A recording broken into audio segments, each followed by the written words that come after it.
Hello बच्चों, चलिए प्रश्न को पढ़ते हैं। यहाँ पे लिखा, क्या किसी गतिशील वस्तु का औसत वेग शून्य हो सकता है? तो और बच्चों, औसत चाल भी पूछा जा रहा है कि औसत चाल भी शून्य हो सकती है। तो चलिए बच्चों, इस प्रश्न की मूल अवधारणा को हम देख लेते हैं। तो बच्चों, हम यहाँ पर पहले हम औसत चाल और औसत वेग को समझ लेते हैं बच्चों। तो औसत वेग क्या होता है बच्चों?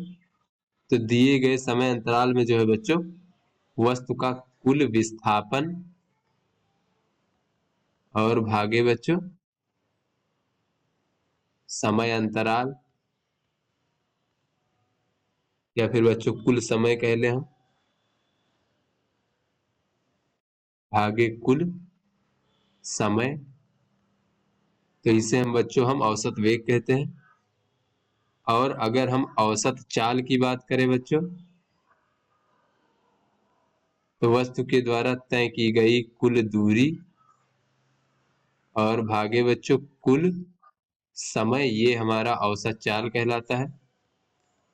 तो बच्चों, हम यहाँ पर समझ लेते हैं कि दूरी और विस्थापन में क्या अंतर होता है बच्चों। तो मान लीजिए कोई वस्तु ए से चलना प्रारंभ करती है और इस पथ से होते हुए जाती है बच्चों, इस प्रकार से बी तक। तो बच्चों, ये जो पथ की लंबाई है बच्चों, पथ की लंबाई, यही बच्चों वस्तु द्वारा तय की गई दूरी कहलाती है। और प्रारंभिक स्थिति और अंतिम स्थिति के बीच की जो न्यूनतम दूरी होती है बच्चों, उसे हम विस्थापन कहते हैं। इस प्रकार से वस्तु की प्रारंभिक स्थिति और अंतिम स्थिति के बीच की न्यूनतम दूरी। तो इस प्रकार से बच्चों, ये हमारा औसत वेग और औसत चाल होता है। चलिए अपने प्रश्न को हल करते हैं। तो यहाँ पर पूछा जा रहा है कि क्या किसी गतिशील वस्तु की औसत वेग जो है शून्य हो सकता है, और औसत चाल ये भी बच्चों हमसे पूछा जा रहा है।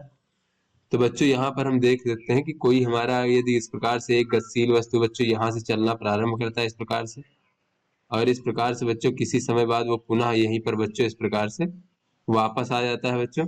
तो इसकी प्रारंभिक स्थिति और अंतिम स्थिति दोनों समान है। तो इसकी जो बच्चों विस्थापन हुआ, विस्थापन शून्य होगा बच्चों। तो इसका औसत वेग जो है वो शून्य हो सकता है। कुल विस्थापन, जब कुल विस्थापन का मान शून्य होगा तो औसत वेग का मान भी शून्य होगा। तो यहाँ पर बच्चों हम देख लेते हैं कि यदि कोई गतिशील वस्तु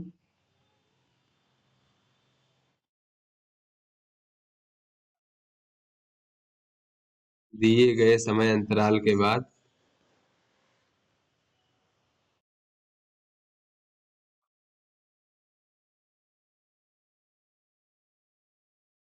बाद पुनः अपनी प्रारंभिक स्थिति में आ जाती है बच्चों,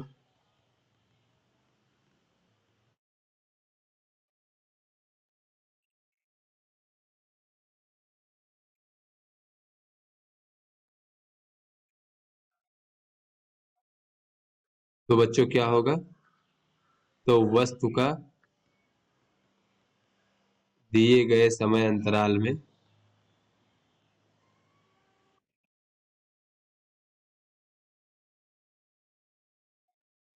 कुल विस्थापन का मान बच्चों कितना होगा? कुल विस्थापन बच्चों शून्य होगा।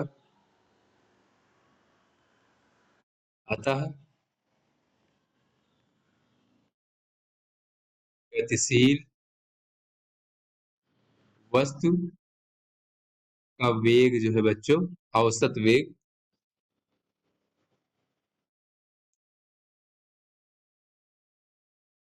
औसत वेग शून्य हो सकता है।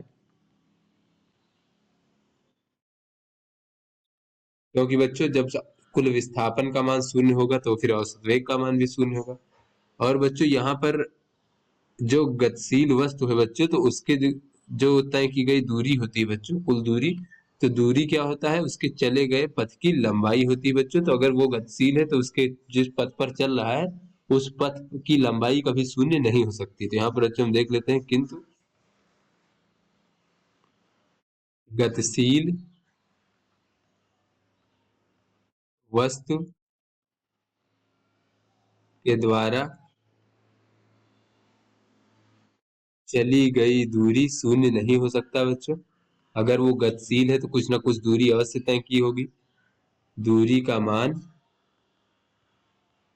शून्य नहीं हो सकता,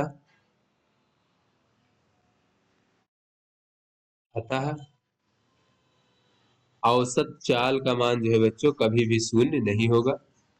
गतिशील वस्तु का औसत चाल शून्य नहीं हो सकता।